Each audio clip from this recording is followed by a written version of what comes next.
just directs me to a video unavailable thing. Cody, if I make you a co-host, or would you be able to try to see if you can do it off of your end? Maybe I think I have to actually be the host to do it. Right now it's showing we have a signal, but it's not going to the link that we've publicized. So I'll have to redo all of that. Yeah. Okay. This is what I was It just says it's live right now, and I'm not really sure what it's streaming on. It is streaming on YouTube to the InFocus YouTube, but it is not going to the Vote16 video because you ended that stream. Oh, so I needed to have that open. Huh? No, you ended the original stream that we had publicized on all the social media channels, and then you restarted as a new video, is what you did.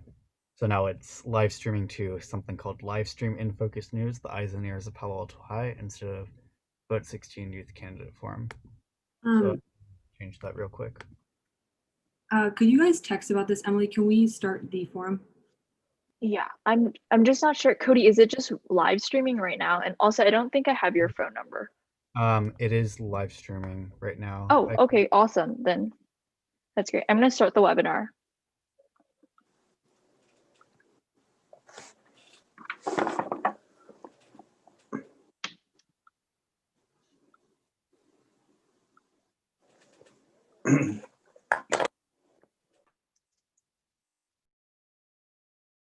Welcome, everyone. We're going to give everybody a couple minutes to come on in, and then we'll get started. Thank you all so much for coming.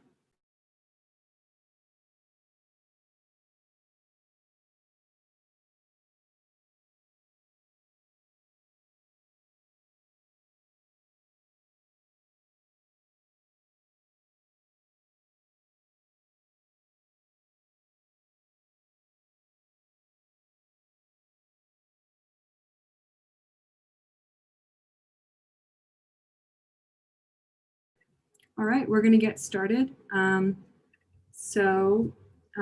everyone. Welcome. Thank you all so much for taking time out of your day to attend our Youth Candidate Forum and to learn more about the candidates on your local ballot. This forum is being hosted by Vote16 Palo Alto. Vote16 is a student-led organization looking to lower the voting age to 16 for Palo Alto municipal elections in 2022, but is also very focused on civic engagement in the community. My name is Rachel. I'm a senior at Palo Alto High School, the president of Vote16 Palo Alto, and one of your moderators for tonight's forum. My name is Antonia. I'm also a senior at Palo Alto High School, and I'm the vice president of Vote16, and I'll be your other moderator for tonight. Before we start, we'd like to extend a huge thank you to all of our 16 wonderful co-sponsors.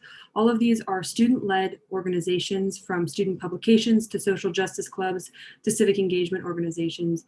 And all of them are working in Palo Alto to amplify the voices of youth and issues that matter. And we'd like to thank them all so much for sponsoring this forum with us.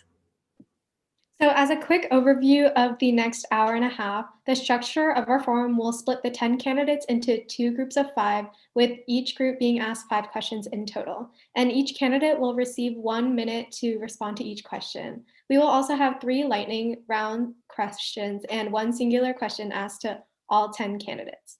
So before we hear from our candidates, we'd like to pass it over to Divya Ganesan, who is a senior at Castanea School in Palo Alto.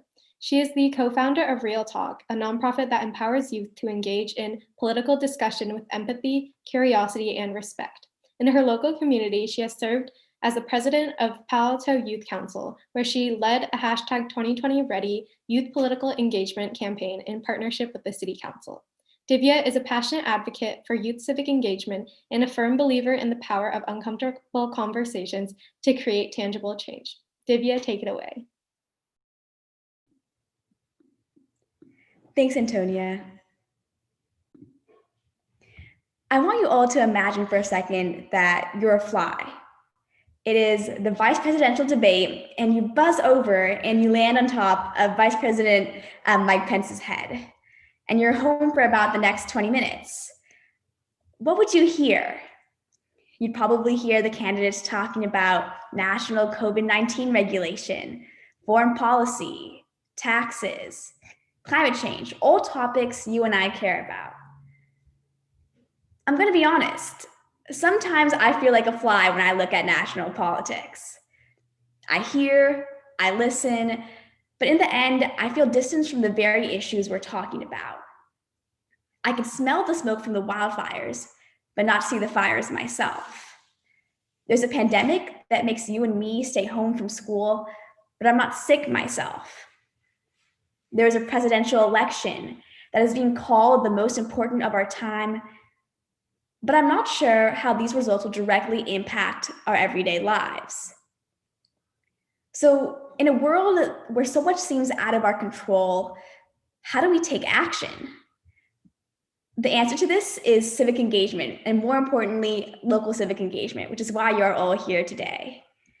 These are the decisions you feel every day. The new bike path that allows you to safely travel to get boba. The energy regulations that change the air you breathe. The COVID policies that determine whether or not you get to go to school in person. As president of the Palo Alto Youth Council, I saw these tangible changes being made. We surveyed the teen community, presented to city council, showed up for open comments and meetings.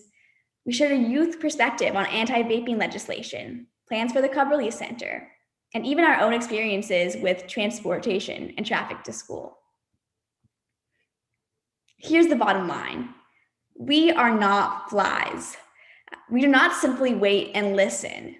We are young advocates, organizers, engaged citizens, and informed voters. We are more collaborative, savvy, and motivated to create a better future. Because you know what? It's our future. You all chose to be here at the Vote16 forum, so I don't have to tell you that our vote matters. But I do want to say that our engagement doesn't end on November 3rd and doesn't just remain in the White House.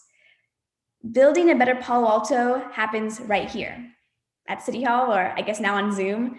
And our duty as citizens and maybe future leaders is something we do every day, including today. So I'm excited to pass it back to Vote16 and our local candidates to hear their vision for a better Palo Alto. Thank you. Thank you so much, Divya, for all the work you're doing in Palo Alto and for taking the time to speak with all of us. Now we'd like to give the candidates 30 seconds each to introduce themselves and their campaigns. We're going to start off with Stephen Lee, followed by Rebecca Eisenberg, then Ed Lowing and Raven Malone. Stephen, take it away. Good evening, Palo Alto. My name is Stephen Lee. I'm a progressive Democrat running for Palo Alto City Council. I'm one of 3 candidates endorsed by the County Democratic Party. And for the past 3 years, I've had the honor and privilege of serving as your Palo Alto Human Relations Commissioner, working to make our community more welcoming, inclusive, and responsive to the needs of all members of our community, including our youth population. I've worked to increase youth mental health funding in our public schools, and I've worked with teachers, students, and health professionals to get teen vaping on our city's agenda. I'm running because I believe it's time for bold, progressive, and responsive leadership. I've been in local government for over 17 years, including starting as a young person serving on the San Jose Youth Advisory Council, building West San Jose's first teen center.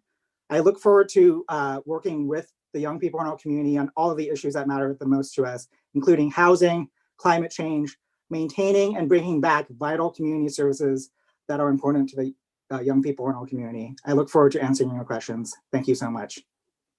Thank you, Stephen. Next up is Rebecca.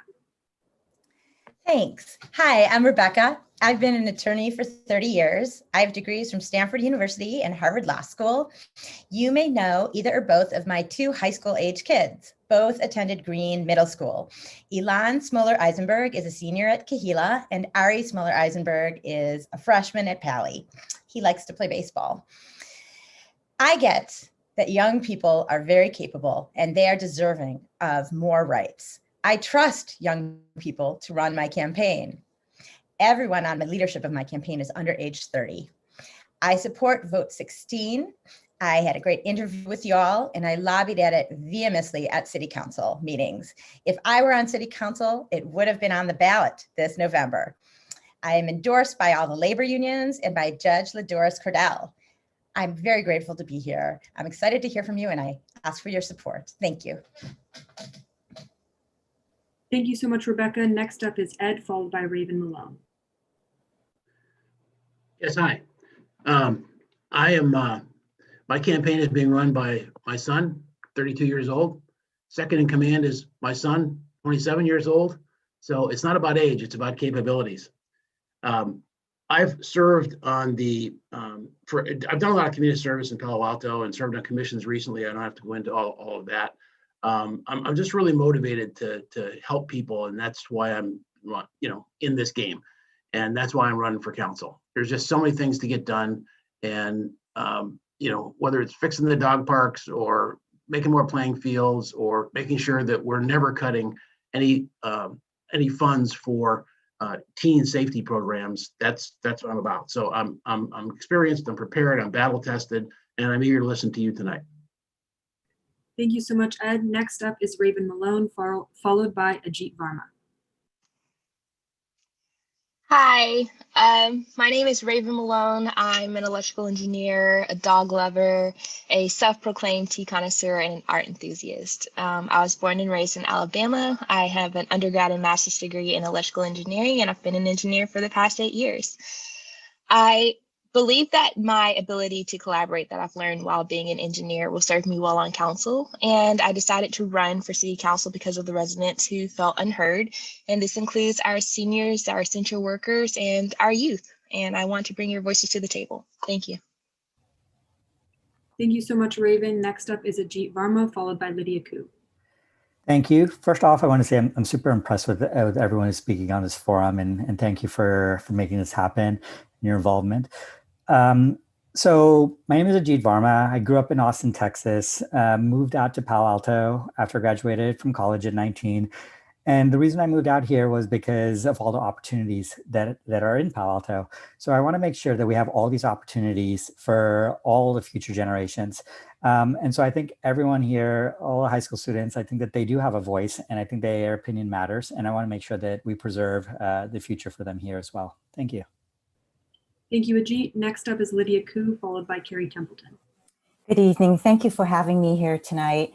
My name is Lydia Coo, and I'm running for re-election to City Council.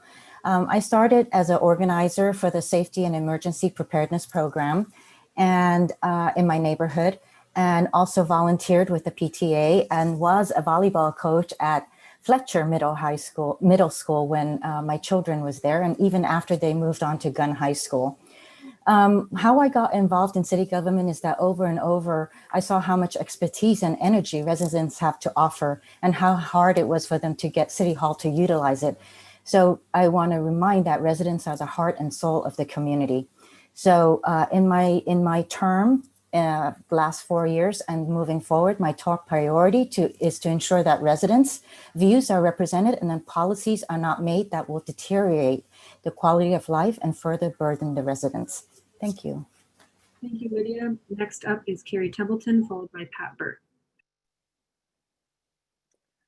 Hi, my name is Carrie Templeton, and I'm running to make the promise of Palo Alto available to everyone in our community. I want to listen to new ideas, reach out to those who have been underrepresented in the past, and include those who've been ignored for too long. I bring my leadership experience as a parent, as a high-tech program manager, and now as chair of the Planning and Transportation Commission to be a voice for the entire community. I should share that I'm endorsed by the Daily Post, Mercury News, Verde Magazine, Democratic Party, Silicon Valley High School Democrats, and the League of Conservation Voters, and environmental activists, including Justine Bert. Thank you very much. Thank you so much, Carrie. Next up is Bert, followed by Greer Stone.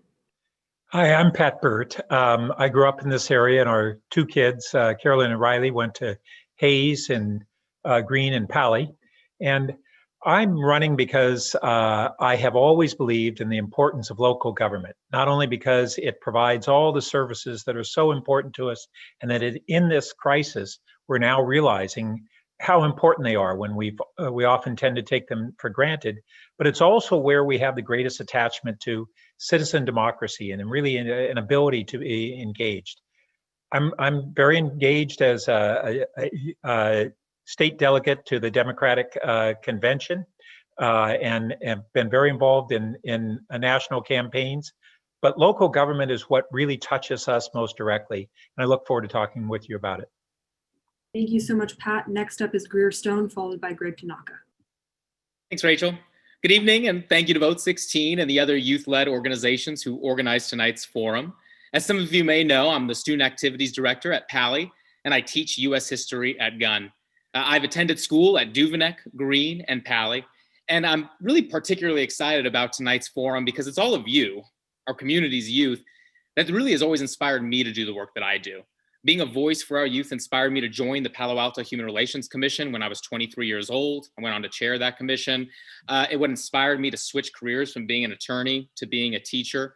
And it's one of the reasons why I'm running for council, to help bring your voice to city government. I'm endorsed by the Palo Alto Weekly, the San Jose Mercury News, the Sierra Club, Senator Jerry Hill, and many more elected leaders and community members. I'm looking forward to our discussion tonight. Thank you all for being here. Thank you so much, Greer. Next up is Greg Tanaka. Yeah, I want to thank the organizers, Vote16, all the student organizations. It's amazing that you guys are doing this. Really impressed. I have a daughter right now at Green and a son at Poly. So I guess you're a classmate. I started as president of my neighborhood association here in College Terrace. Then I was chair of the Planning and Transportation Commission. I'm now currently chair on the Finance Committee on the City Council. There I fought for small business grants and also the street closures to allow the restaurants to reopen. I've also been fighting for school funding and for the shuttles for the kids, and also for a anti-vaping ordinance. So thank you for your guys' help on that. I'm kind of famous for my office hours every Sunday, which I know a lot of the members of the Vote16 have participated many times. So thank you for that. And I'm running to really fight for working families to make sure that you guys have a voice. One of the current projects I'm working on is trying to get the Greer Park skate park going. Thank you. Thank you, Greg. And thank you so much to all of our candidates who've taken time out of their day to come be with us here today and talk about the issues. So without further ado, we would like to jump into questions. To respect everyone's time, we will not be repeating the questions before each candidate answers. However, questions will be posted in the chat. We've split the candidates, as Antonia mentioned before, into two groups. And so the first question will be directed toward Group A, which includes Pat Bert, Stephen Lee, Carrie Templeton, Rebecca Eisenberg, and Greg Tanaka. Antonia? Thank you so much, Rachel. The City Council and School Board are the two main governing bodies in Palo Alto, both of which directly affect the lives of youth. In which areas do you believe the City Council and School Board need to collaborate, and how will you work to achieve those goals? Carrie will have the chance to answer first, followed in order by Pat Bert, Greg Tanaka, Rebecca Eisenberg, and then Stephen Lee. Thank you so much.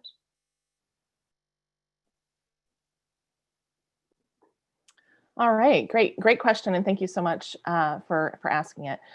I would like to see the school board and city council collaborate on the police reform. I think that is probably an area that does affect our youth, especially when they're off campus. So I'd like to see us start there and make sure that we understand the issues that our youth are facing with our public safety. And that goes beyond just policing. We also need to think about the mental health needs and make sure that the services that are needed are available. And I understand the school board is working on that, but I think also the city council has a role to play in understanding what else could be needed that's outside the scope of the school board and advocate strongly for that, either within the city or within the county. Beyond that, I think also making sure that the transportation aspects of what the youth need are considered when we evaluate our transportation needs, and make sure that we have student representatives on transportation related panels so that we can hear their perspective. Thank you. Thank you so much, Carrie. Next up is Pat Bert, followed by Greg Tanaka and Rebecca Eisenberg.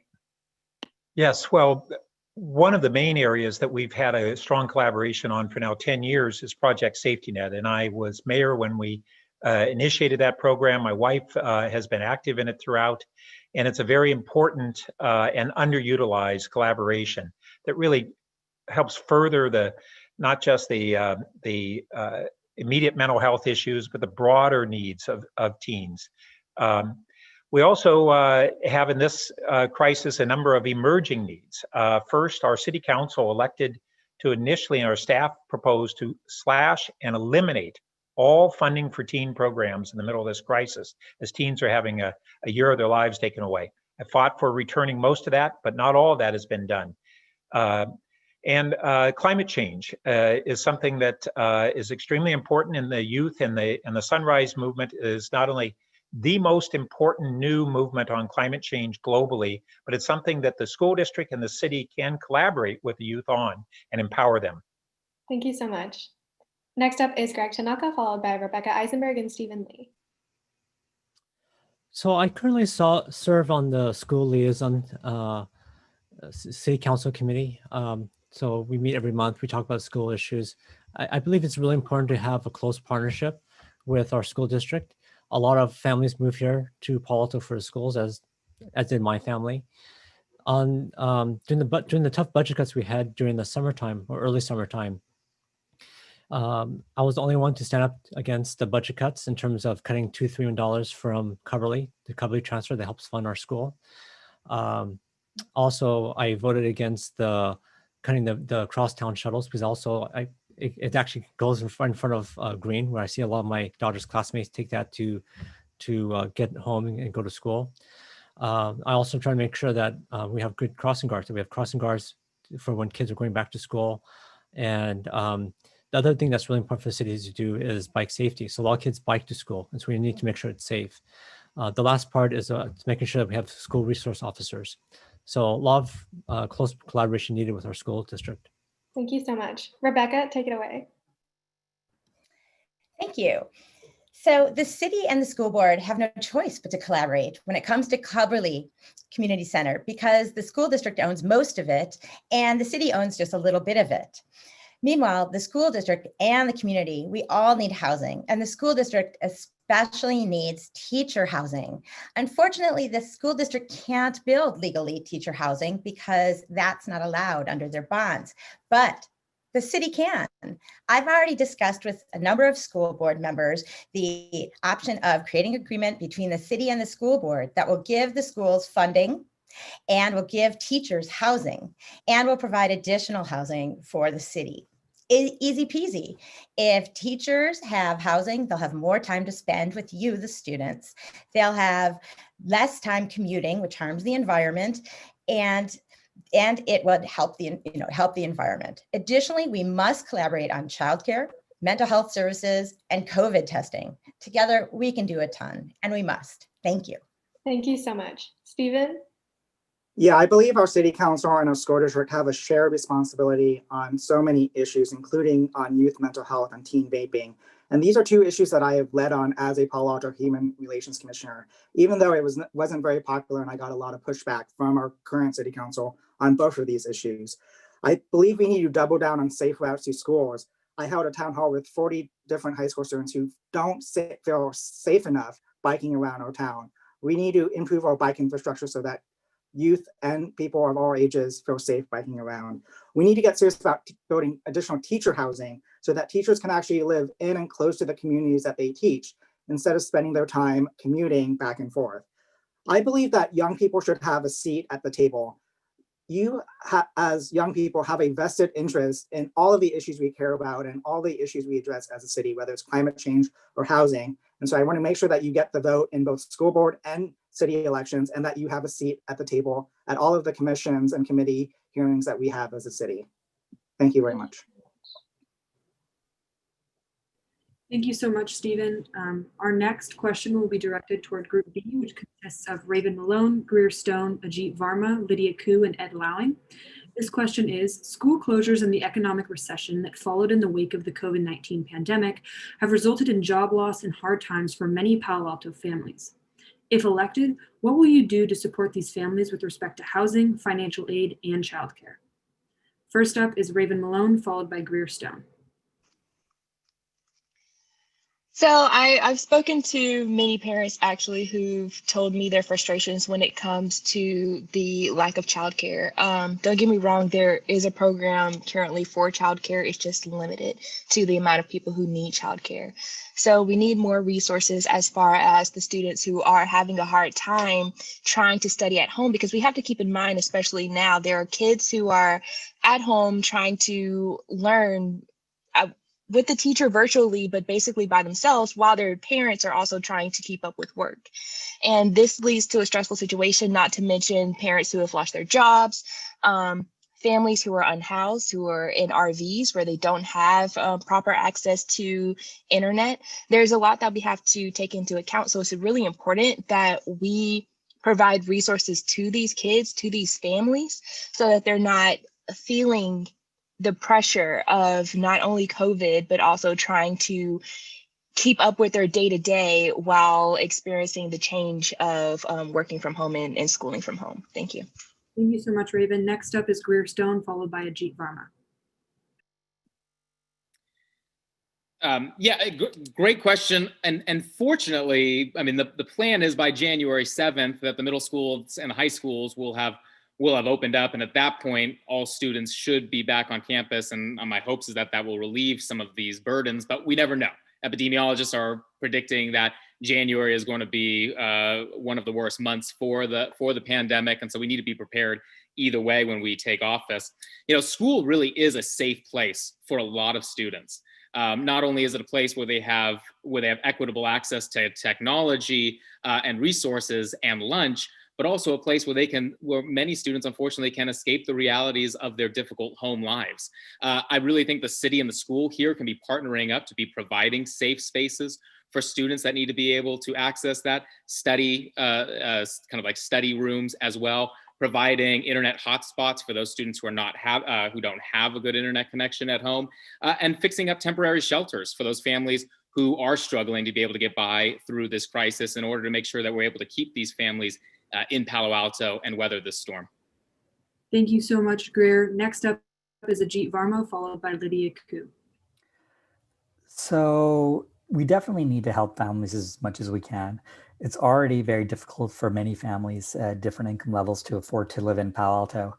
So things like where you lose your job and you're no longer able to afford rent, I think we need to provide the laws in place so that things like evictions are postponed, things like resources are provided until things get better.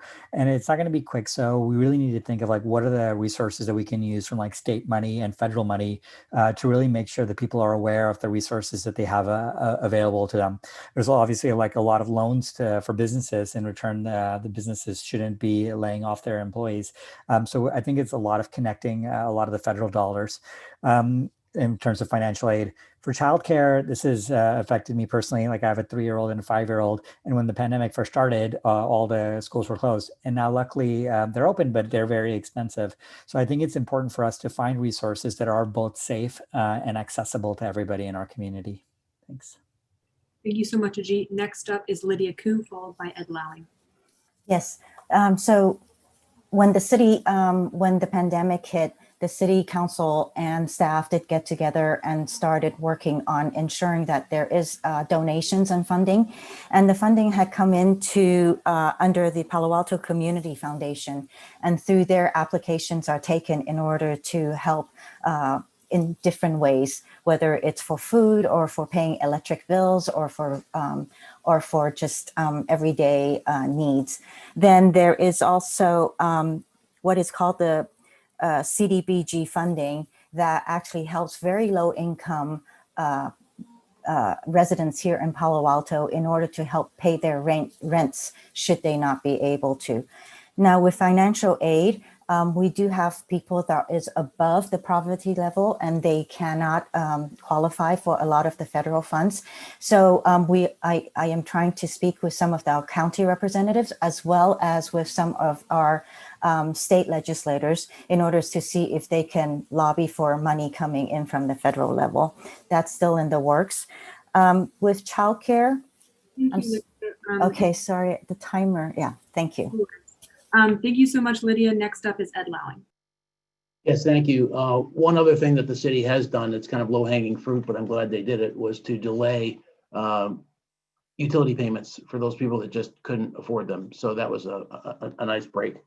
Other things have been mentioned. I do think the emphasis here is that we have to work with outside partners, both nonprofits and government, because perhaps we should have been, but we weren't entirely prepared to take on a whole town in terms of the massive needs that are here.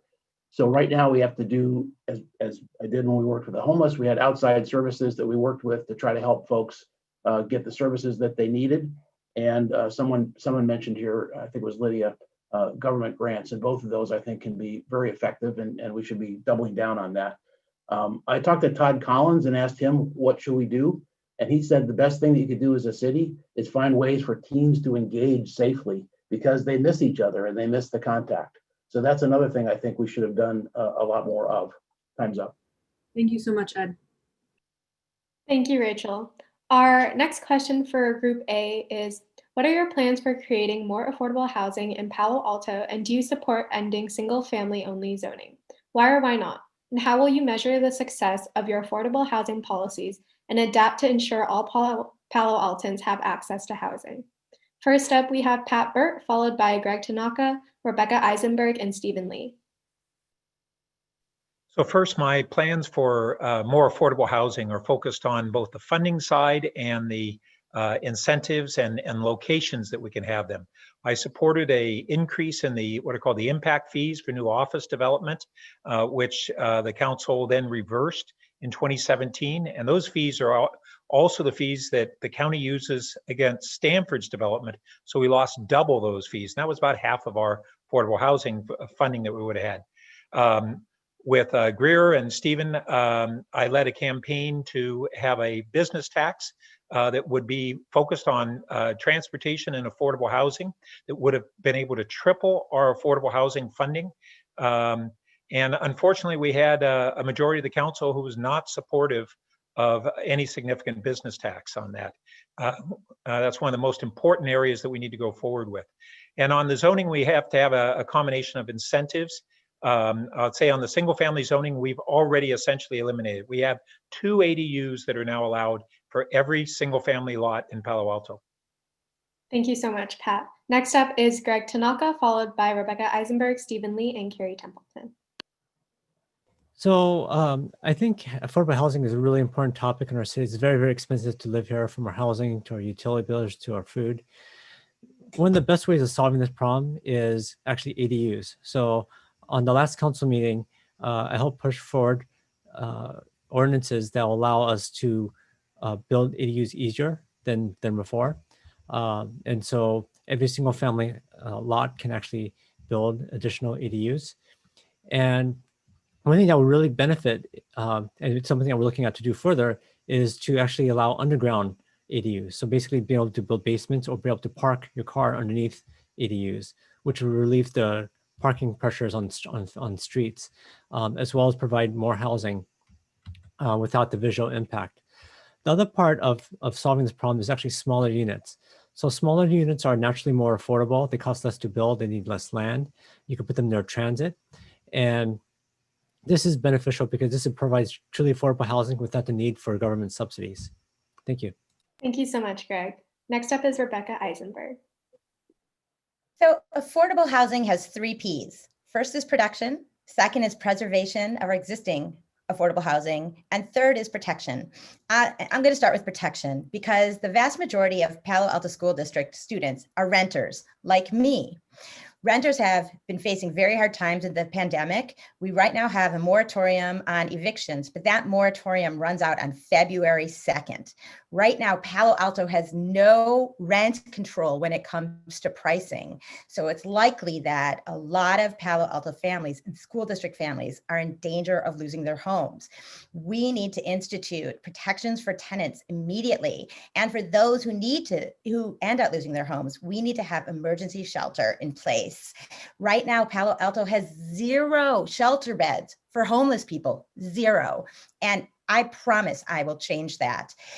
The state of California has already given away $1 billion to other cities, and other cities have applied for that money, like Mountain View. Palo Alto hasn't applied. I'll make sure we do. Thank you. Thank you so much, Rebecca. Next up is Stephen Lee. Yeah, I absolutely think we need to get rid of exclusionary zoning. I think most of the young people on this call realize that exclusionary zoning is a successor to redlining and other overt forms of zoning discrimination. We need to enable the construction of duplexes, triplexes, and quadplexes, and we can do it in a way that blends quite well into our existing single-family neighborhoods. We need to enable dense housing along transit and in job centers like the Research Park by reevaluating height limits and parking requirements. I also think we need to build teacher housing at Coverly on top of the community center there.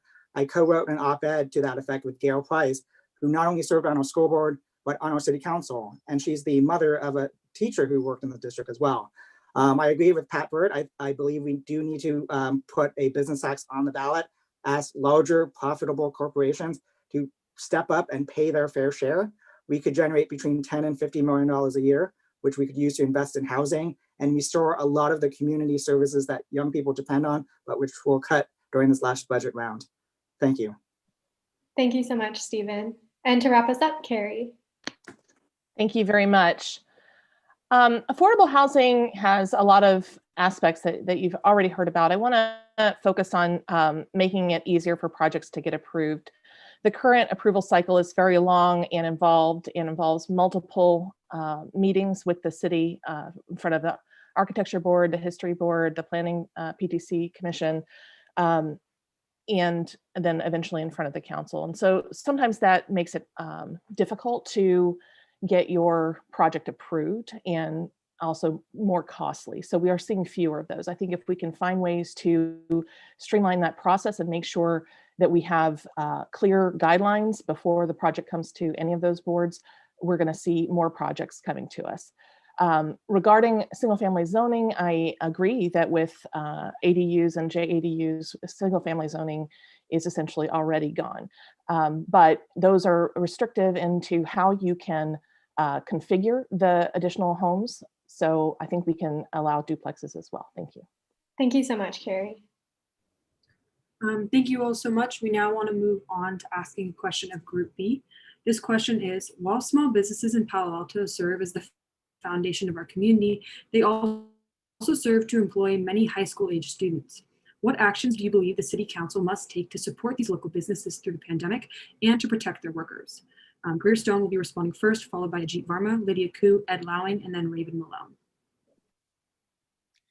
Great, thank you. Thank you for the question, Rachel. And you're right, a lot of small businesses and retail have our youth serving in it. I always love going into Teaspoon in Midtown because I have several students from both Gunn and from Gunn that have worked there. But our small businesses are really struggling right now, and our retail has for the last several years have been struggling. It's not just because we've entered this pandemic, though this has really accelerated. There's two things that I really want to focus on. One, the city of Palo Alto should hire an economic development manager. Most cities in the region have somebody in this position, and this person's job and their training and their experience is basically to be able to determine what type of businesses go into what areas of the commercial core that's going to make it a shopping destination. So like kind of balancing big box shops and small retail, mom and pop shops, restaurants, theaters, et cetera, to really make it a shopping experience. And that'll incentivize people to come and spend their tax dollars in those areas. Finally, we need to make sure we're preserving our ground floor retail protection ordinance that is intended to make sure that ground floor retail is not being replaced by office space. The current council is thinking about removing that. I would never remove that, especially right now. Okay, thank you so much, Greer. Next up is Ajit Varma, followed by Lydia Coo. So a lot of my platform has been on how do we help businesses of all sizes, small businesses especially. And I think that there's a lot of things that we can do in the short term, as well as making sure we make the right decisions for the long term. So in the short term, there's a lot of need for businesses to be outdoors because of this ordinances and the safety it provides people with better social distancing. So things like the closure of University Avenue, the closure of California Avenue, the enablement of things like parklets. I think these are all like critical to help small businesses still continue to run. So that's one thing. There's also a lot of resources that the government provides in terms of like loans that we can facilitate for small businesses as well that I think is critical. Finally, there's been a lot of discussion around enabling business taxes. And I think that business taxes could negatively, of course, impact employers of all sizes and encourage them to leave our city and cost jobs for the people of Palo Alto. So I would definitely not support anything that would get in the way of businesses succeeding in Palo Alto. Thank you, Ajit. Next up is Lydia Coo, followed by Ed Lowing, and then Raven Malone. I concur with a lot of what Greer Stone had said in terms of looking at investing into hiring a economics development specialist. He calls it manager, I call it specialist. It's the same thing. The whole point is to take the lessons that we're learning now in terms and also surveying the residents here in town, including all the youth, as to what the community would like to see here in Palo Alto as we come out of the pandemic. And one of the things that I have always advocated for, which we have been missing for many, many years, is what areas youth like to go to. At this point, we used to have a bowling alley here in Palo Alto. That's gone. And so we should be incentivizing and looking at attracting people who wants to provide things for all age groups. Drop-in centers, right now just Mitchell Park, but we need more arcades, hangout places for the youth, part of the community. Thank you so much, Lydia. Next up is Ed Lowing and Raymond Malone. Yes, thank you. First off, commenting on what Ajit said, business tax is off the table for small retailers. To my knowledge, it's never been on the table, but that's not what the business tax is for. It's to raise substantial funds like Stephen talked about for affordable housing. I think the most important thing, people are touching on this, is to now take a very much of a strategic viewpoint. We can't solve anymore for just the next 60 days. We can still do it, but we have to take a more strategic view. And so that person that folks are talking about, I call him a czar. This person has to be extraordinarily experienced, extraordinarily strategic, taking short-term 5 and 10-year views, kind of revitalize retail. In the meantime, closing it accomplishes nothing. So I'm opposed to that. I'm also opposed to lowering wages, which was suggested by one of the regional developers that spoke at council. We're not going to do that. And also to make sure that there's access to retailers in terms of easy parking and so on. But some will not make it, but others will come back. So I don't think it's ever going to go away, and you'll still be able to get your jobs in those stores. Thank you so much, Ed. Next up is Raven Malone. Hi, I think that we need to create a comprehensive marketing plan to bring more business to our small businesses and also to help promote our nonprofits. I think that it's great that we have some streets closed because it helps our restaurants, but we also need to help our retail businesses as well. We need to have plans for the winter, for when it's a little chilly sitting outside or walking around outside, and we also need to make it easier for businesses, small businesses to come here, which means incentives for coming here and having a storefront, as well as incentives for hiring our youth, our high schoolers. I remember when I was in high school, it was very difficult for me to find a job because people wanted me to have experience in order to get experience. So I think that we should also not only have incentives to make it a little cheaper for them to come here and start off for maybe the first year, but also an incentive for hiring our high schoolers to help them get themselves into the job market as well. Thank you. Thank you so much, Raven. Thank you. Our next question for Group A is, if you were on council in August, what was or would have been your vote in regards to opening Foothills Park to non-residents? Do you believe the decision should be given to voters in a future election? Order of response will be Greg Tanaka, Rebecca Eisenberg, Stephen Lee, Carrie Templeton, and Pat Bert. Thank you. So I was on council, so I could tell you what my vote was. So both Lydia and I voted the same. We voted to have this go to the people to decide what should happen to Foothills Park. So Foothills Park, there's a lot of fervor about it, but I think there's a couple of things to remember. One thing is that there's 3 entrances to them. Anyone can go in anytime they feel like it, whether they live in our city or not. You can go to Foothills Park if you're accompanied by a Palo Alto resident. And we voted for a pilot program where essentially we'll test this out and see what kind of impact there are on the environment for this park. So yeah, so that's what happened. And Lydia and I, she made the motion, I seconded it, and we made a few amendments. But that's, yeah. So I think our vote is, there's no mystery there. And I think we were entrusted by the people that live here to take care of it. So I think it's up to them to decide what we should do with it. Thank you. Thank you so much, Greg. Next up is Rebecca Eisenberg. So, as you know, I'm a lawyer. I've been a lawyer for a long time. I've written about constitutional issues, including on Harvard Law Review, and that was almost 30 years ago, and I've been working on it since then. And I say this as my official opinion, as I told the city council before they made this dreadful, incorrect, legally abhorrent, and morally abhorrent decision to A, not to open the park, and B, to let the voters decide, that it is absolutely a violation of the 14th Amendment of our Constitution to allow voters to decide on the civil rights of human beings.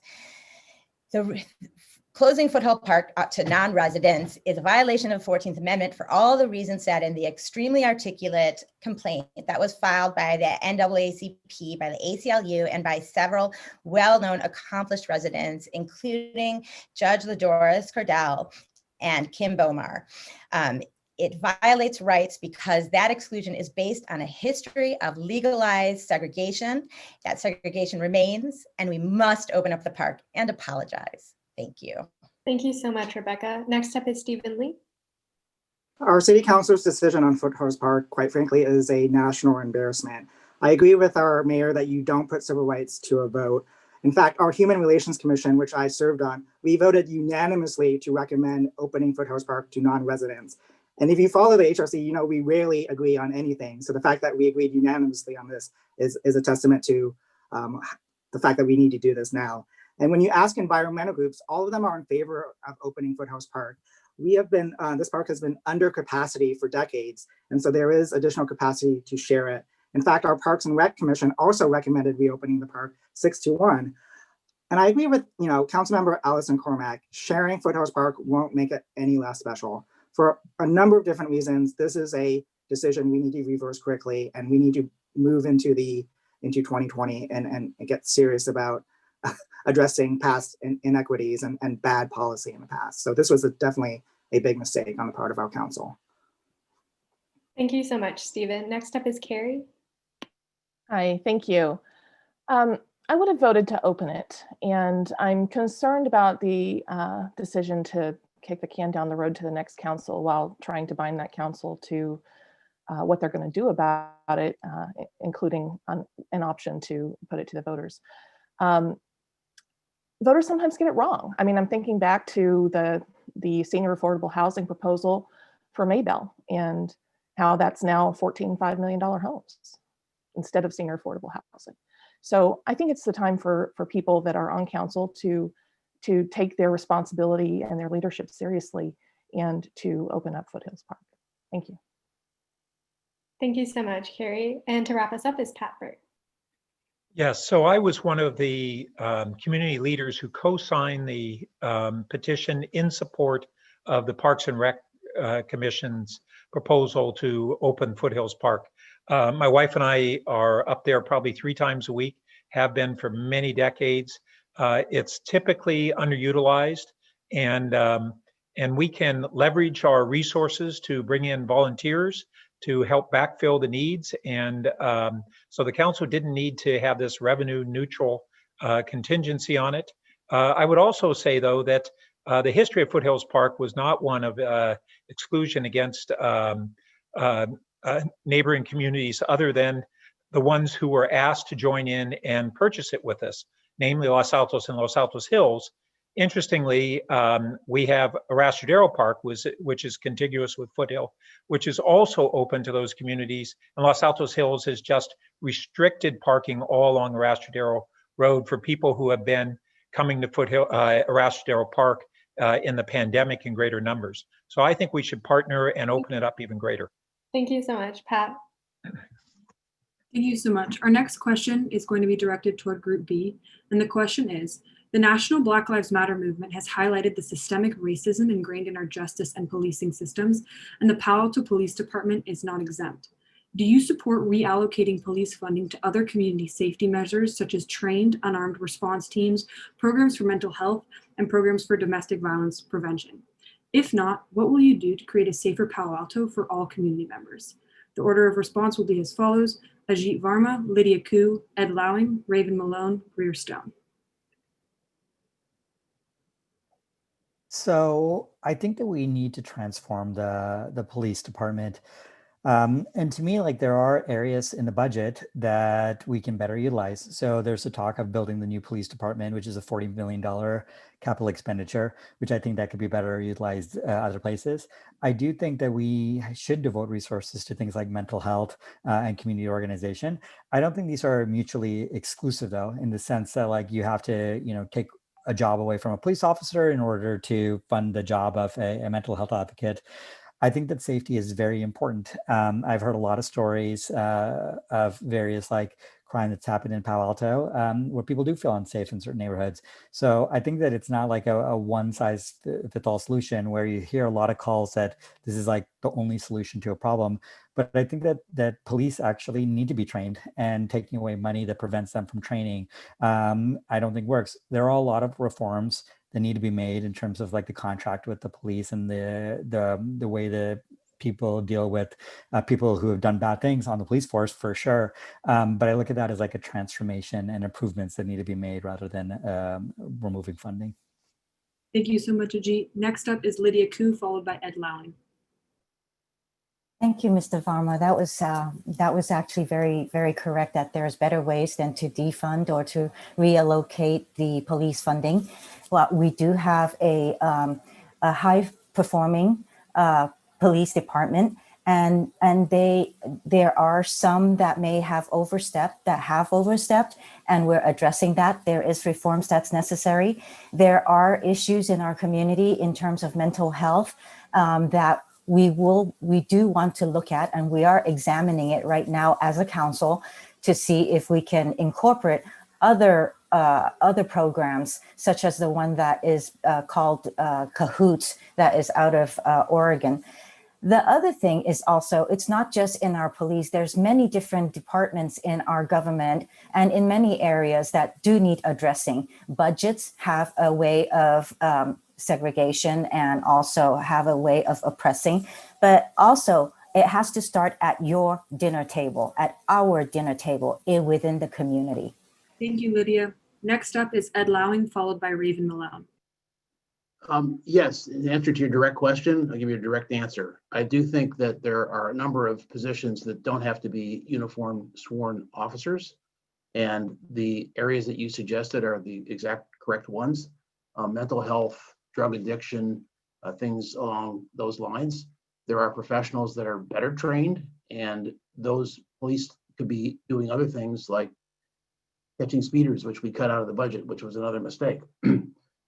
There are certain sensitivity trainings. They're getting better. I don't want to make it sound like, yeah, send somebody to a class for a few days and we're fixed. We are not. There's no denying systemic racism, and some of the folks in our police department are that way. Hopefully, a lot of them are not. I think that the biggest lever point is our next round with the unions, because we have to change those rules so that we can prosecute guilty after due process, guilty infractions, and even the chief can't do that today. That has to change in the next round next year. Thank you so much, Ed. Next up is Raven Malone, followed by Greer Stone.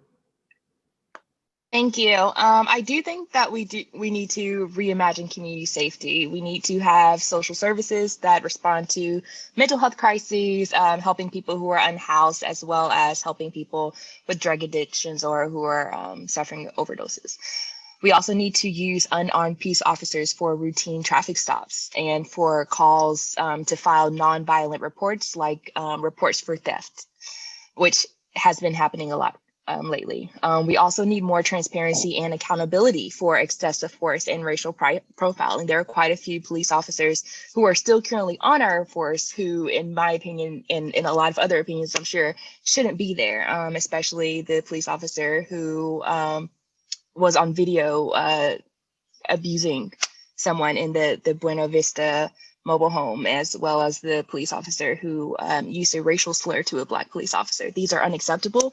These show people of color that they're not welcome here, and we need to fix this. Thank you. Thank you so much, Raven. Next up is Greer Stone. This is an issue that's really important to me, and within my kind of realm of experience. My father was a police officer for over 30 years. I worked in the district attorney's office during law school right here at the Palo Alto courthouse. I worked very closely with a lot of our police officers, took ride-alongs with them. And the vast majority of them are highly trained, very competent, and very good at their job. That being said, law enforcement is not one of those areas where it is okay to have a few bad employees. We need to be able to root those out. You know, my social justice background is really critical here for the reforms I have in mind. I'm the former chair of the Palo Alto Human Relations Commission. I'm the current vice chair of the Santa Clara County Human Rights Commission, and I chair the Justice Review Committee at the county level. And I'm on an ad hoc committee proposing reforms to our Board of Supervisors for police reform for our law enforcement. Lydia mentioned the Kahoot program in Oregon. That's a great way where we, instead of not defunding, it's about reallocating. And so having mental health specialists, psychologists responding to incidents that involve a mental health crisis over a police officer. In Eugene, Oregon, where Kahoot's program is, saved that city over $15 million and saw a precipitous drop in police violence there. We can use that here, reallocate that funds for increased training, get the traffic enforcement team back and going. But not every solution is going to involve not having armed police officers. Traffic stops that Raven mentioned, traffic stops is one of the most violent, dangerous parts of a police officer's job, and having unarmed police officers pulling people over would be very dangerous for the community as well as our police department. Thank you so much, Greer. So now we're going to take a quick break from listening to candidates answer questions in their two separate groups, and we'll be moving into what we like to call a lightning round. And so these questions will be asked of all candidates, and candidates will receive either one word or one phrase to respond to the question. So we're going to try and move through these quickly. Antonia, take it away. All right, our first question for the lightning round is, in one sentence, state what you believe the current city council needs to improve on. Order of response goes Ed Lowing, Greg Tanaka, Pat Bert, Lydia Coo, Ajit Varma, Greer Stone, Carrie Templeton, Stephen Lee, Rebecca Eisenberg, and Raven Malone. City council needs to improve the way that they govern.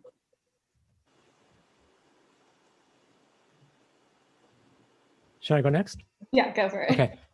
So I think the budgeting, we're going through a deep recession, and we're going to have to reallocate our resources carefully. And so we have to make sure we pick and choose what's needed. The city council needs to reestablish its proper role of setting policies and holding the staff accountable. Regaining trust and confidence from the public.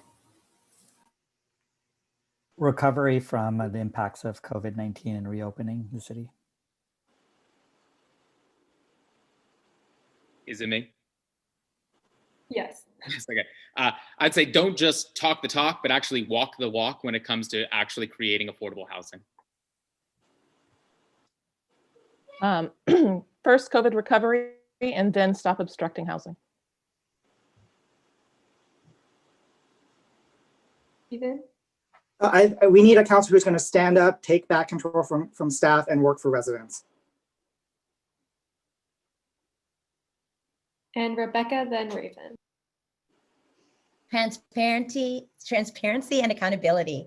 We need to give our community a place at the table. I'll say also finding more sources of revenue for housing and market rate housing, as well as fixing the way that developers are able to come here and build housing. Thank you so much. Our next lightning round question will be, do you support the lowering of the voting age to 16 for Palo Alto municipal elections? Please respond with a yes or a no, and then one phrase of explanation. The order of response will be Carrie Templeton, Stephen Lee, Greer Stone, Greg Tanaka, Rebecca Eisenberg, Ajit Varma, Pat Bert, Ed Lowing, and Raven Malone. Yes, to set the habit of voting early. Yes, these issues impact young people, and young people have great values and great views on these issues. Greer? Yes, this forum is a perfect example of our youth are more than capable of voting on critical issues in our community. Greg? Yeah, I was trying to get it actually on the agenda, as you guys know. So we couldn't hear it, but I was trying. Rebecca? Absolutely. They deserve to have a voice, and it's the best defense against voter deregistration as well. Ajit? Yes, the laws in our city and the policies of city council affect 16. I think 16-year-olds are mature enough to make decisions. Pat? I support Prop 18 to lower the primary age to 17. I'm not sure I support lowering general voting to 16. Thank you. And Ed? I'm undecided. It's appealing. I just haven't dug in far enough. So at this point, I'd have to say undecided, therefore no. Okay. Raven? Yes, I think that the amount of high school interviews that I've done this election proves that you all are paying a lot more attention to what's going on in politics than I ever did in high school. So absolutely. Thank you all so much. Thank you. And for our last lightning round question is, what do you do to take care of your own mental health? Please answer in one phrase. Order of response goes Pat Bert, Greer Stone, Ed Lowing, Ajit Varma, Raven Malone, Greg Tanaka, Rebecca Eisenberg, Carrie Templeton, and Stephen Lee. I go hiking. Working out and Disney movies.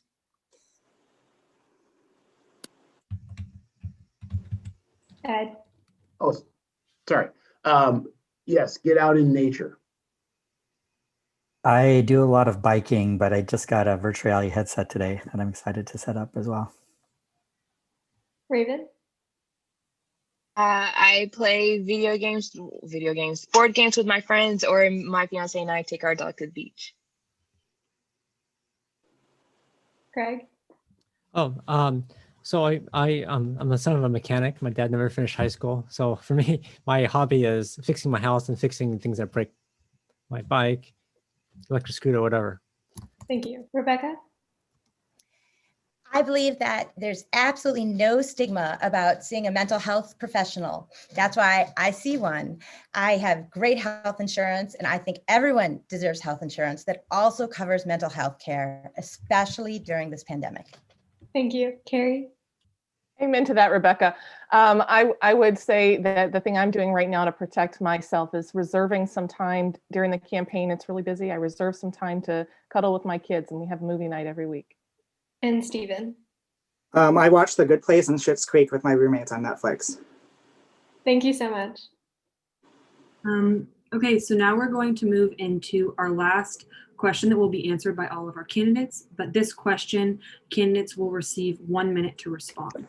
So the question is, the COVID-19 pandemic has caused the shutdown of many businesses and has impacted the budgets at every level of government. What are your financial priorities with regards to recovering from the pandemic? And how will you ensure that Palo Alto emerges from this crisis in a strong economic state? The order of response will be Raven Malone, followed by Rebecca Eisenberg, and then Ed Lowing.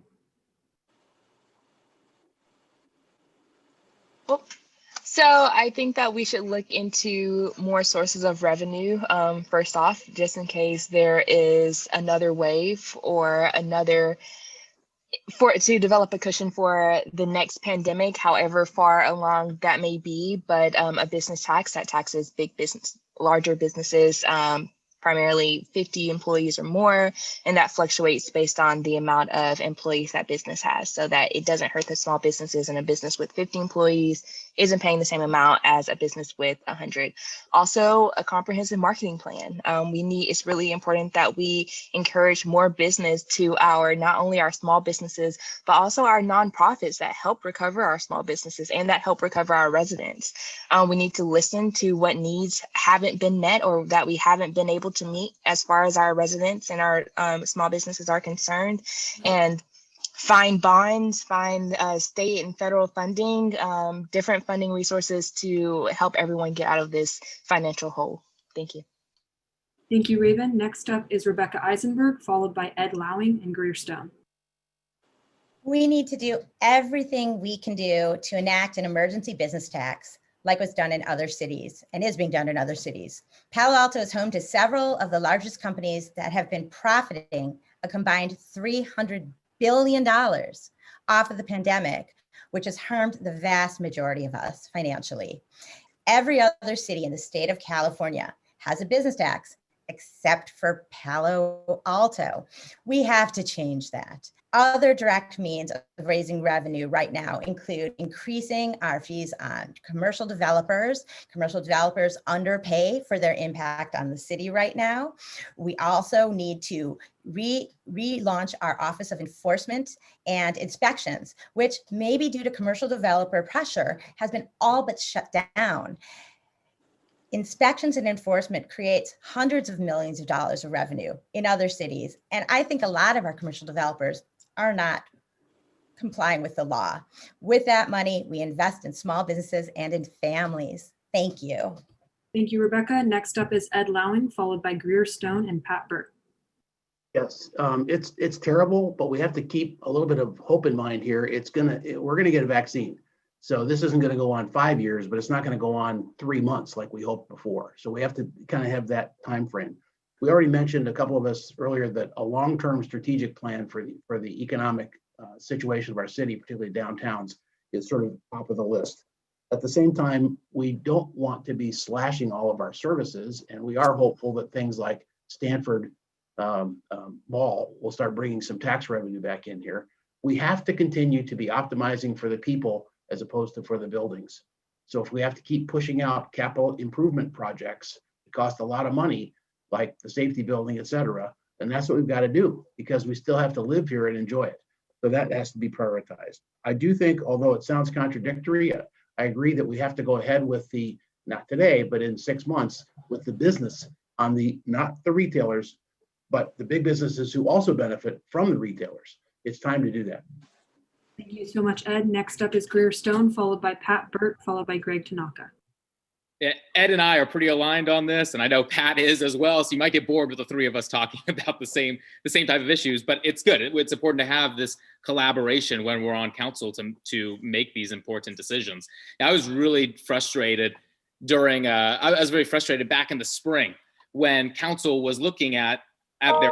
They had to cut over $40 million from their budget, and they immediately started going after these essential services that we all rely on as residents of this community, and so many of you rely on to be able to enjoy your youth. And especially when the school districts were shut down, there was almost nothing for you to be able to enjoy your time here in Palo Alto. That was a big shame. So I would always put people first over these capital improvement projects like Ed talked about. We can delay the building of the public safety building that's going to cost over $40 million until after this pandemic ends. And then again, talking about that economic development manager, making sure that we are strengthening our income sources. So in the future, if we have a similar problem like this, our city is not going to be in such a dire situation as we found ourselves in the spring. Thank you so much, Greer. Next up is Pat Bert, followed by Greg Tanaka, followed by Carrie Templeton. So yes, I agree with Ed and Greer and others. In the late spring, I led a number of community leaders in trying to oppose the city staff proposal to severely slash our services and put the needs of people second, and instead plow forward with an all-time record capital budget, twice the size of what we've ever had. Just to clarify, it's not a $40 million public safety building. It's estimated as a $110 million public safety building. Now, the council deferred the business tax, and under state law, we can't put that tax back on until 2022. It has to be on a general election ballot. So in the meantime, what we need to do is slow down the pace of this huge capital budget this year and next year. And in doing so, we'll be able to rebid a lot of those projects at far lower costs and divert those funds toward serving people and new needs that we have of supporting businesses and youth and other community needs, those who are really being harmed by the downturn. Thank you so much, Pat. Next up is Greg Tanaka, followed by Carrie Templeton, followed by Stephen Lee. I think this is the question of the day. So this is a really, really good question. The first step is we need to solve the public health crisis. That's with more testing, contact tracing, all that kind of stuff. I think one thing that a lot of people don't think about, and I think about it as a small business owner, is that a lot of businesses in our city are struggling. I talk to a lot of them every single Sunday during my office hours. They're on life support. We're having the worst economic situation since the Great Depression. I don't know if people even realize that. So there's an illusion that we have these incredibly profitable large companies in our city like Google, Facebook, Apple, but they're not in our city. They're in other cities. And the projection for the financial recovery is that it's going to take at least 2 to 4 years. The boom cycle we've had, until March may not return for a long time, maybe not even our lifetime. So I don't think when there are people unemployed, when people have taken pay cuts, I know a lot of families struggling to live here. I don't think we want to drive out their source of income and employment. We need to streamline the red tape for these small businesses. This is one of the reasons why I have the most number of endorsements of small businesses. We also need to have sensible spending. We don't want to be spending $1 million for utility graphics. I was the only council member to fight for that because we want to make sure that our money is well spent. Thank you. Thank you so much. Next up is Carrie Templeton, followed by Stephen Lee, followed by Ajit Varma. Thank you very much. Yes, I agree. It's very important to have our mental and physical well-being of our residents and workers handled first. That said, I'm concerned about the small businesses. They are leaving. They are failing. We have residents leaving because of the loss of their employment. And we're seeing town and country have record vacancy rates. We don't want to end up a ghost town. We need to take care that we have some stability in our small businesses, our retail storefronts, and our housing for people until the pandemic is over. So I think that we need to look everywhere. We do need to look for grants. We do need to lobby our state and national leaders to get us the financial relief that we need in our city, right? So we need to find ways to make it happen. And that's really going to involve a lot of coordination because we're not the only community that's dealing with this. And I think we can see that there is a larger need throughout the country. Thank you so much, Carrie. Next up is Stephen Lee, followed by Ajit Varma. So we need to approach this from both a revenue and expenditure side. I would be a strong ally to Greg Tanaka. I don't think our council should be rubber stamping $1 million contracts without even discussing them. So that's the first thing that I would stop, is approving multi-million-dollar contracts without even discussing them. We also need to stand up to staff and insist that they allow the council to reevaluate our capital improvement budget so that we can spend less on buildings and more on people. That wouldn't have happened if we had council members who were bold enough and willing enough to stand up and push the agenda that our residents want, as opposed to being afraid to ruffle feathers or being afraid of stepping on toes. So we need bold leadership to get serious about the expenditure side of things. On the revenue side, we need to get serious about a business tax now. I would call a special election so that we could put in place a business tax on large businesses who are making a lot of money right now and who are not paying their fair share at any level of government, whether it's federal, state, and local. While we're asking small businesses and families to do more with less, why wouldn't we ask profitable businesses to step up and do their fair share? Thank you so much, Stephen. Next up, Ajit Varma. So first of all, there's going to be a revenue shortfall. So it's really important for us to cut expenses where we can, make sure that there's efficiencies. I also believe that we should have a strong focus on increasing our revenue base. And that's by attracting more businesses to come to Palo Alto, building buildings, having impact fees, paying more property taxes, more sales taxes. But I would echo Greg, is I think that there's a really strong misconception on who are the businesses in Palo Alto. These very profitable businesses like Google, Facebook, Tesla, they're gone. They left. We messed that up, and it was a big mistake for us. I'll tell you the top employers in Palo Alto today: Lucille Packard Children's Hospital, Stanford Healthcare, Stanford University, Varian Medical Systems, Palo Alto Medical Foundation. These are the top employers. They're not these really rich companies that we keep talking about that we assume are in Palo Alto. These are great healthcare companies. These are great hospitals that I don't think we should be taxing. So I'm just surprised at how many people want to tax these businesses. And I think it's important for us to recognize the businesses that are actually in Palo Alto today. Thank you so much, Ajit. All right, so now we're going to transition back into the group questions. So our first question for Group A is, what is your transportation plan for Palo Alto, and how do you plan to work with other council members, commissioners, and staff to achieve those goals? Order of response goes Stephen Lee, followed by Carrie Templeton, Pat Bert, Greg Tanaka, and Rebecca Eisenberg. Yeah, so we need to get serious about transportation because it's impacting our ability to meet our climate change goals. So, one huge component of that is actually housing. We need to build housing near where the jobs are. We need to address our 3-to-1 jobs to housing imbalance. We also need to stop subsidizing vehicular travel. we just need to stop it. In order to address climate change, we're going to need to make tough and uncomfortable decisions. And unfortunately, that's the uncomfortable choice that we need to make moving forward. If my generation, millennials, your generation as Zoomers are going to inherit a world that's actually livable, we need to stop subsidizing, stop planning around vehicular travel, prioritize green transportation options, actually make it safe for people to bike and walk around our community. I've spoken to a lot of young people who don't feel safe doing either one of these things. And so we need to focus on those options and plan accordingly. And this is one of the reasons why I've been endorsed by Carbon Free Palo Alto and the League of Conservation Voters. Thank you. Thank you so much, Stephen. Next up is Carrie Templeton. Hi, thank you. I'm so glad we had a transportation question in here. So my vision for transportation is probably not going to fit in 1 minute. So I'm going to focus on the vision for transportation for students. And this is something I'm hopeful that when we do bring back the shuttle, which will happen someday, that we can find ways to do this that expands the reach beyond our one route. And this might mean partnering with other transit services, including private ones like the Marguerite, to potentially expand free service in Palo Alto.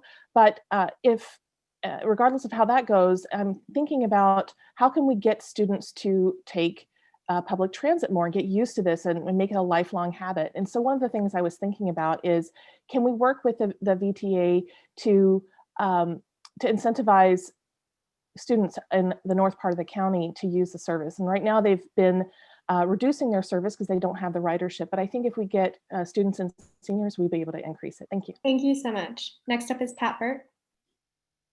So the transportation solution has to be a multimodal solution. One of the things that we did was establish what's called a Transportation Management Association for the greater downtown area. And what it did was subsidize for lower income workers transit passes and rideshare apps and other mechanisms to enable them to be able to use transit.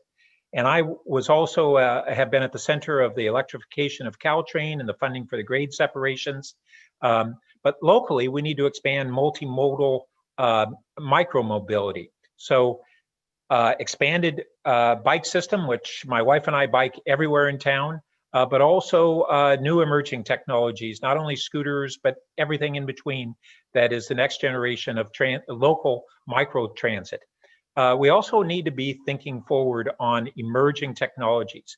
And there's a whole sector called personal rapid transit that is less expensive and more efficient and faster than the transit systems that we've had, like trains and light rail. And we need to embrace that going forward. Thank you so much, Pat. Next up is Greg Tanaka, followed by Rebecca Eisenberg. So greenhouse gas is 65%, it consists mainly of transportation, which is about 65% of the greenhouse gas. So transportation is definitely a big concern. So there's several parts of the solution. One is kind of micromobility during scooter shares, which I promoted, protected bike lanes, which is essential because there's a lot of people who still don't bike because they don't feel safe. So that's really essential. And then also partnering with transportation providers like Uber and Lyft and others.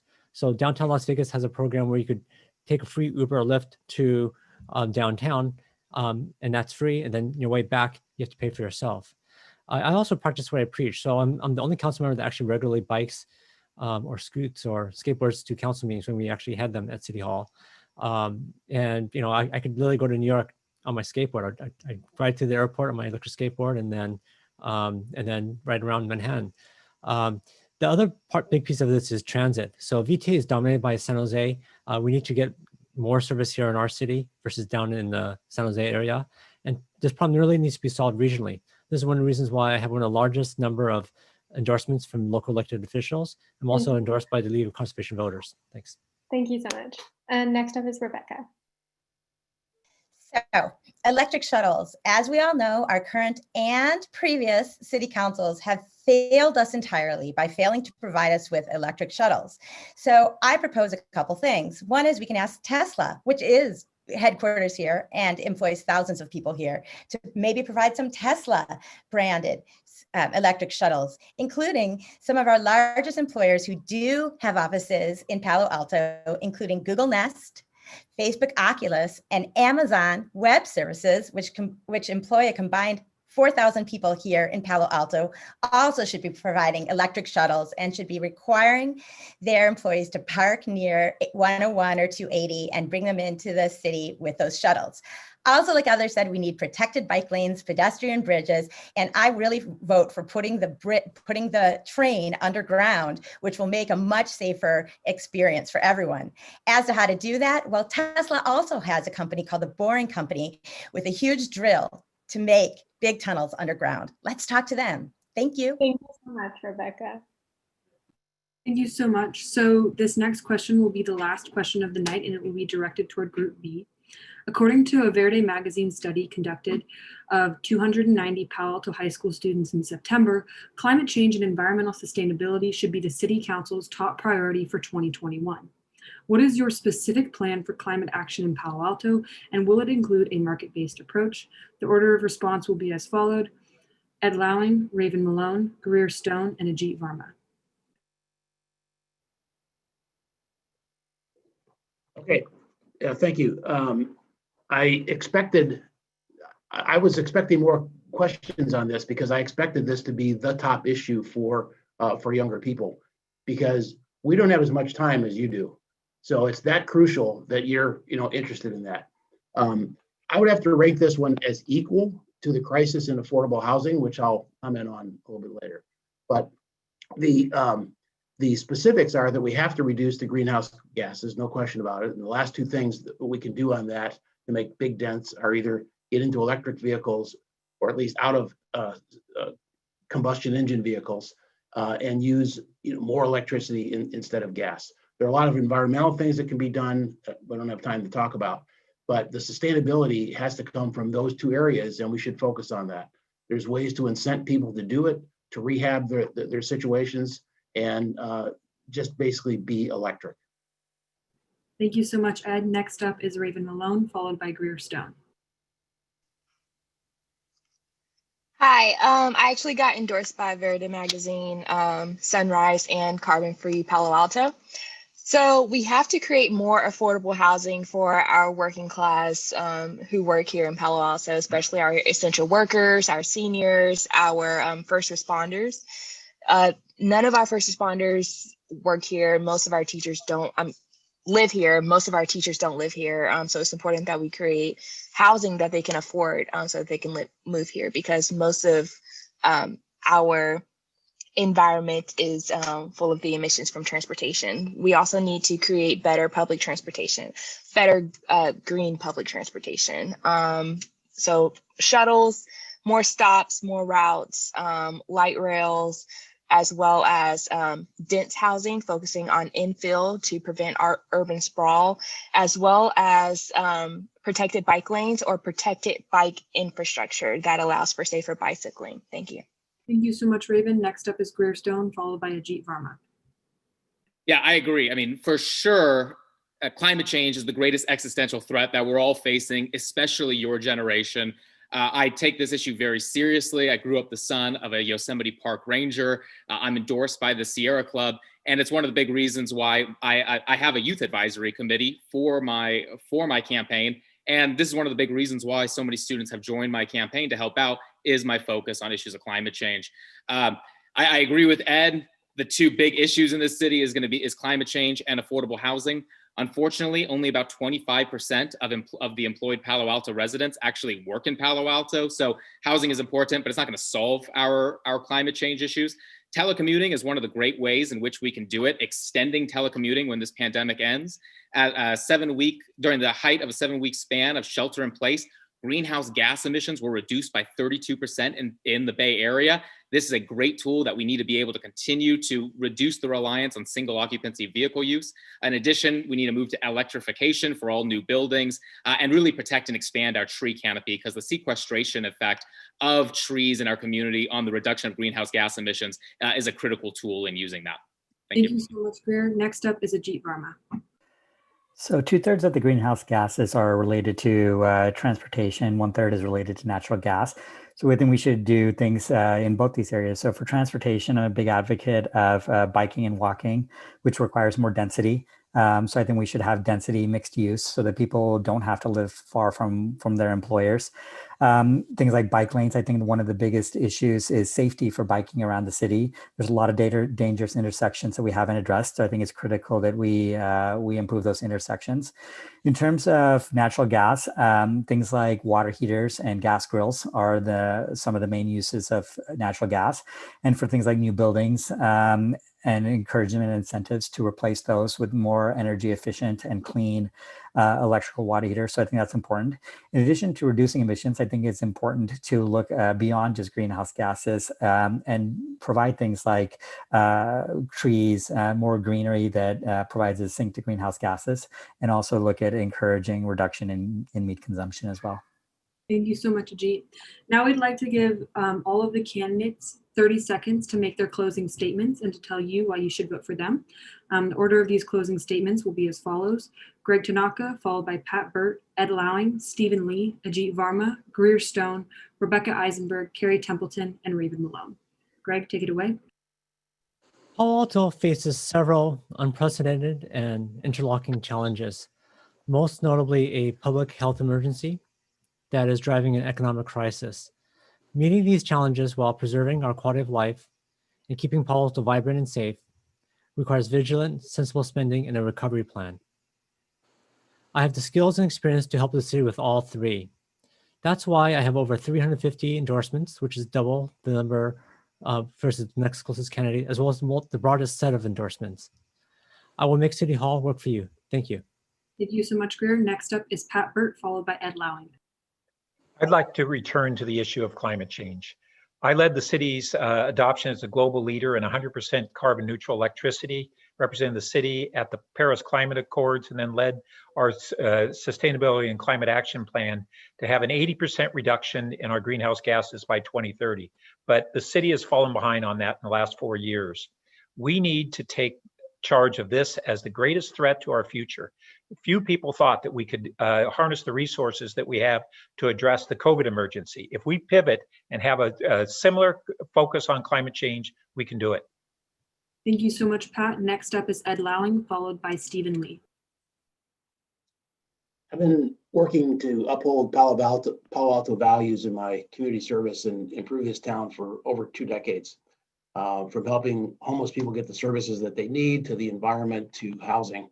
And this mission is really my core driver as a human being, especially as it relates to creating more economic and ethnic diversity in our town.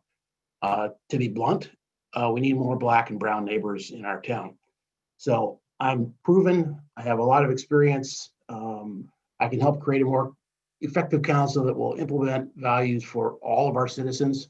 And I have a string of endorsements. The one that I will mention is that I'm one of 2 candidates that have been endorsed by all 3 local papers.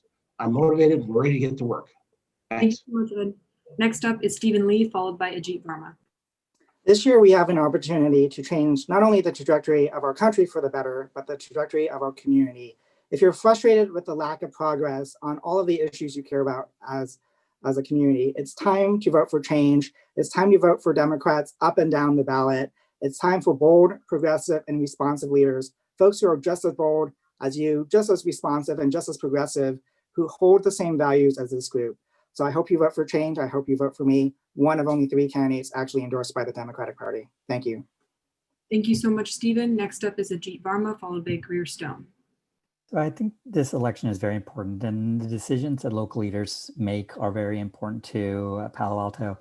So for me, the biggest thing I want to do is make sure that everyone in Palo Alto has opportunities in the future, and making sure that they can start a family, find the job that they want, and even retire in Palo Alto.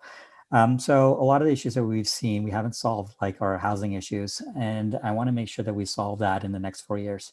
So check out my website, ajitvarma.org, and feel free to send me any questions you have. Thanks. Thank you, Ajit. Next up is Greer Stone, followed by Rebecca Eisenberg. Thanks, Rachel. You know, my experience growing up in this community, coupled with my 8 years of public service dedicated to the city, especially as a social justice advocate, has provided me with an understanding of the diverse set of interests in Palo Alto. It might be cliche to say, but you truly are our future. And I really can't imagine a brighter future than having it in the hands of a generation that is so enlightened and engaged.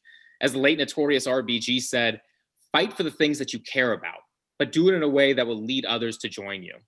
Now go out there, fight passionately for what you believe in, and I know you'll really make us all proud.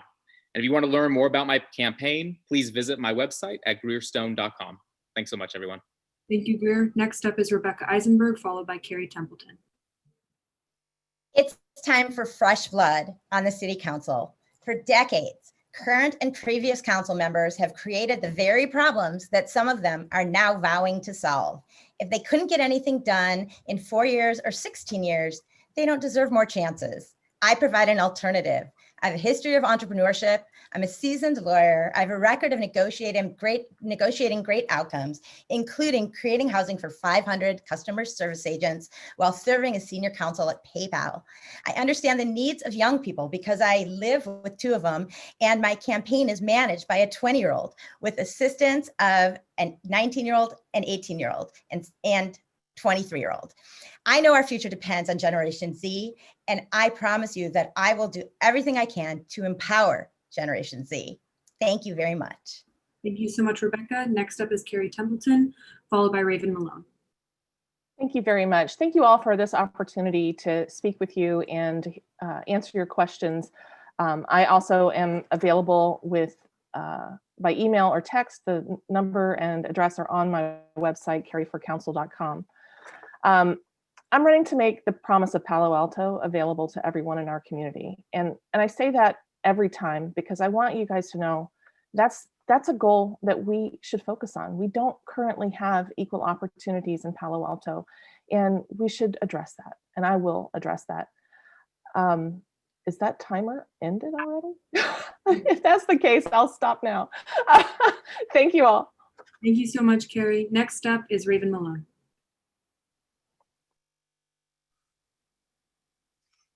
Thank you so much, Vote16, for having me. I want to create a better infrastructure for our future, advocate for housing as a human right, and reimagine community safety.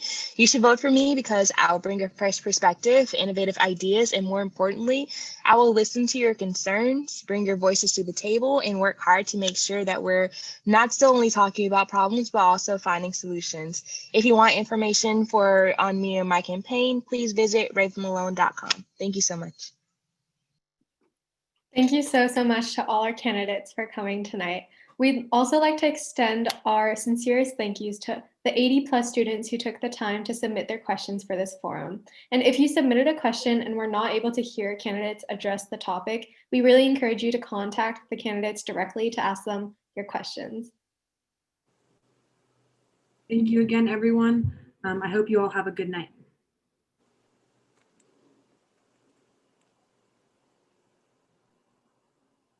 Nicely done.